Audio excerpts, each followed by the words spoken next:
Ignition sequence starts. 6, 5, 4, 3, 2, 1, 0. Liftoff. We have a liftoff.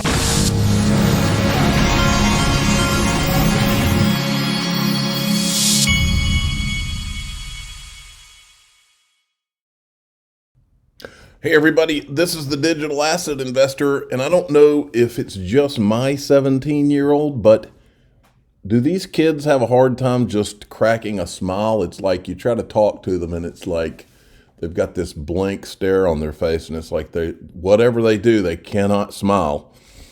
At least mine. It's like they have to pretend to be cool all the time or something. I don't know what it is. Anyway, let's move on. I think Link2 is doing who is one of my sponsors, is doing a 10% off on all their private equity until, I think, midnight tonight, New Year's Eve. Now you know. Okay, check this out. This is interesting because we're about to see a war on these ETFs for the lowest fees. All of a sudden, Bitcoin maxis care about fees. They've never been concerned with what's the most inexpensive when it comes to blockchain, because that's XRP. They never did seem expense didn't ever seem to be an issue with Bitcoin, even though it was.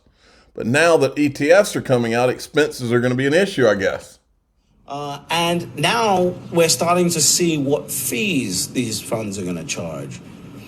And I'm shocked because Fidelity has come in swinging. Fidelity has, because really out of that entire top 10 list, like there is not really much they can compete on, because like, how do you compete when the underlying asset is exactly the same thing, right? There's only really one lever of competition that you have, especially when you're trying to attract big money, because big money is going to be focused on the compounded effect of the fees. So I thought that we were going to see like 0.5% and higher for this cycle, and then it will drop down for the next cycle. Oh, no. And Fidelity has come in and basically said their expense ratio is going to be 0.39%. Just to tell you how much and how strategically they're thinking here. GLD, the gold ETF, is 0.4%. So they are undercutting gold to send a message. Whoever, you guys are doing an amazing job here. So you got Fidelity, one of the best, most reputable asset managers in the entire world, coming in with the lowest fee structure of 0.39%, and even not only undercutting everyone else, but even undercutting GLD to send a message to gold and all of the gold investors. So if you're a GLD holder and you're looking at this going, wait a second, I can pay a lower fee, right? And I've got an asset that can compound at 50 to 80%, while gold has just continued to be an impotent asset no matter what the experts tell me. Great. Sell GLD. Buy the Fidelity Bitcoin fund. Now, here's what's going to happen, I predict, over the next, between now and approval and trading day. I predict all of these companies are going to start competing against this Fidelity number. They're all going to start either matching it, lowering it, or coming closer to just a... Now, the thing that's being missed on all this, have you ever wondered why haven't they given retail... They have institutional grade custody, which means they could literally push a button and provide custody for all of us retail people. It's easy. They could do it. Easy. In a second, they could do it. But the reason they've gotten the regulators and they've also just not made it available. This is something I've been talking about for 5 years. The reason they've not made it available is because they knew that when the time came, the way they could funnel all the money into Wall Street is through these ETFs. Or funds, and packaging them and all these different things. That's why they never provided you and me retail custody, because they didn't want you to own it individually. They wanted to own all of the stuff and have you buy the Bitcoin through their ETF, then they go and buy it and have it custodied with their institutional people. You get it now? And then we got this. I agree with this. This guy's I think he's like a Bitcoin maxi, but listen to what he says here. In the future, once more crypto are deemed non-securities, you're going to see SPY ETFs for, say, metaverse or NFT space or games. You know, just thinking out loud right now, right after Ethereum SPY ETFs are approved, well, there's Ethereum futures ETF, futures-based ETF, and spot ETFs. But I think right afterwards, we're probably going to see an XRP one, because XRP was just deemed a non-security, right? So it makes sense that there will be an XRP SPY ETF soon. And then, and as time goes on, I think we'll get more, and then fund managers will be smart about it and, you know, put it together. There may be a crypto one where it's Bitcoin, Ethereum, and XRP or something like that, right? Yeah, I think that's definitely going to happen. You telling me that there are not some aspiring businessmen out there that are saying, hey, if we did an XRP ETF, it would be nuts. There might be one listening to my voice right now who's like, wait a minute, an XRP ETF? Now check this out. This makes you think. This is from Bond Crypt. XRP ETF may be in the cards as Grayscale sponsors XRP price display together with Bitcoin. Check this out. Sponsored by Grayscale. Grayscale, if you remember, they had the XRP, what was it called? It wasn't an ETF. It was a trust. It was an XRP trust. And then they closed it down when the lawsuit dropped. And we've been asking, when are you going to start the trust back? And the truth is, they probably sat back and said, you know what? Let's not start the trust back. Let's just do an ETF. How about them apples? People need to be searching the SEC website for filing on that, because I believe it's coming. Now, Dark Defender. Hi all, we're closing December 23rd, MACD indicator. Imitating this. XRP aims for $18.22 and $36.76 in the short to mid-term. Not financial advice. It will be late to hop on the train with ETF approvals. You're darn right. If an ETF comes out of nowhere on XRP, do you know what will happen? Oh my gosh. Michael Branch, according to data from the Block dashboard, the number of daily transactions on the XRP ledger has climbed steadily since the 24th of December, culminating at a peak of 1 million transactions by the 29th of December. New York Post, DOJ accused of covering for deep state by not holding second SBF trial on illegal political donations. Disgrace. Oh, it's a disgrace, but it's worse than a disgrace. We're going to get a lot into that in DAIXRP.com, but we're going to get into it here because this is where we're at, folks. We now know that most of our politicians are blackmailed by China or whoever else. We now know that it's 1,000% corrupt. This guy, they're going to try to let this guy get off scot-free. They'll probably try to pardon him in the end. Why? Why are they doing this? Well, we'll get into that. But for me, until you start seeing some of these corrupt politicians go to jail, in fact, I said today, I don't know if I put it in here. Yeah, I did. I don't care which party. I'm voting for the candidate who says they're going to start prosecuting and jailing corrupt politicians in D.C. I don't care if it's a Republican, Libertarian, Democrat. I don't care what it is. If they're talking about jailing these people who keep getting themselves and their friends off being corrupt and destroying this country, then I'm voting for them. Yeah, and that's if we really have elections anymore.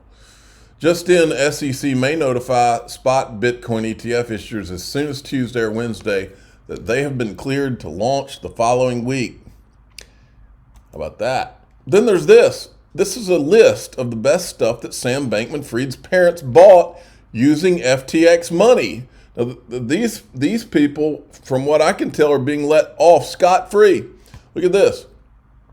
Joe Bankman, he got $1,200 a night hotels for himself and plane tickets and tickets to Formula One Grand Prix in France, what he called a free trip to France for a student at Stanford Law School who later became outside counsel to FTX.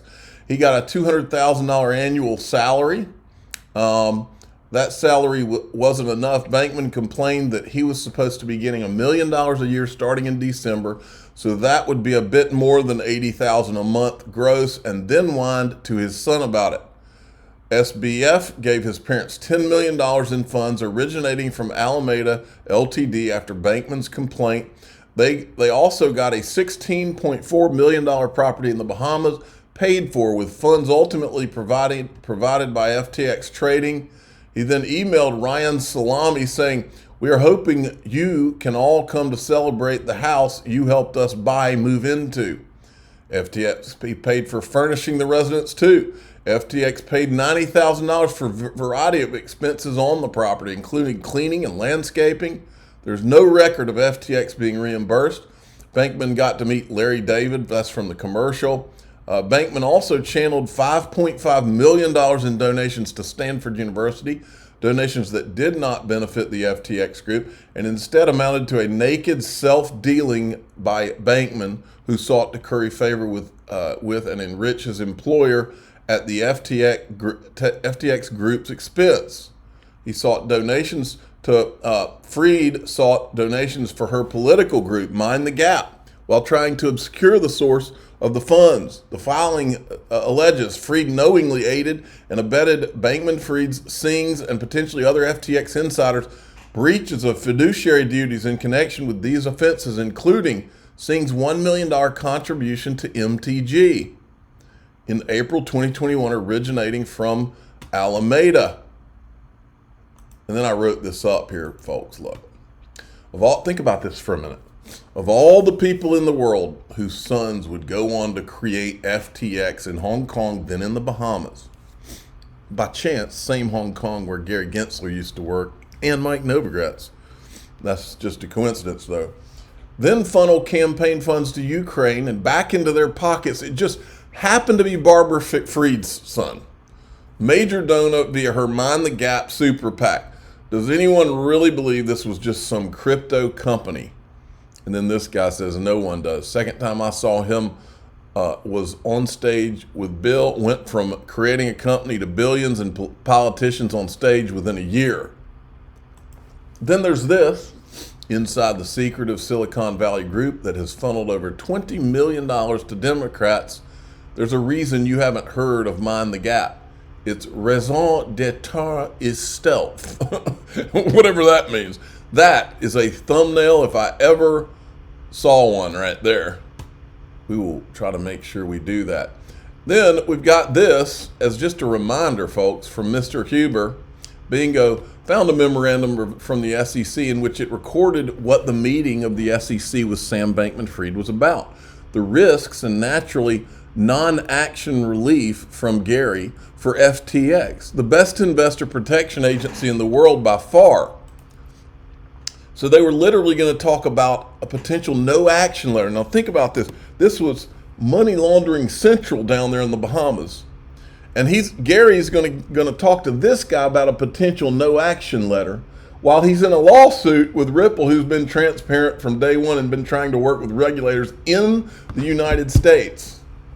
And that is your government, folks. That is what we're dealing with. And that is why the only person you need to vote for in this election, the only person, I don't care who it is, I don't care what they look like, I don't care what the media has tried to paint them as being evil or whatever, you vote for the person who is saying they're going to put these people in jail where they belong. That's who you vote for. That's who I'm voting for. And I don't care what side they're on. I don't care if it's Vivek Ramaswamy or Trump or anybody else. If they're going to put these people in jail, because you're not going to fix this country until you start putting these people in prison or worse, because a lot of this is treason, folks. Let's just call it what it is. Out and out. Meta Lawman, it seems a lot of people are unhappy with the DOJ's decision to drop the campaign finance charge against Sam Bankman-Fried. Well, good news. There might be a counter move available on the chessboard. Bear with me. It's a little complicated.